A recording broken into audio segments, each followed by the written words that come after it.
paano ba mabilis na nagagawa yung mga petals? Kasi nakita ko yung iba, ang ginagamit ay, anong tawag nito? Stick glue. Di ba pag sinaksak nyo ng stick glue, automatic umiinit na yun, so nagmamadali kayong gumawa. Ito lang, ganito lang ang gawin nyo.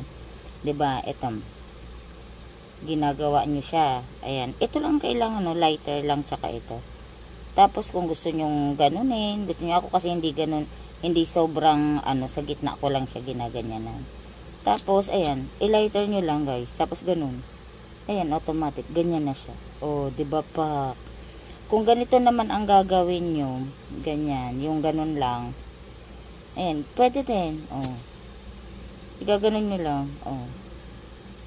Hindi kayo nagagastos ng glue.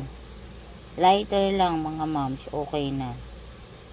Tapos, hindi pa kayo nagmamadali. Kasi, diba, pag nakasaksak na ang glue, dire-diretso na yon. So, ito, mas madaling paraan siya.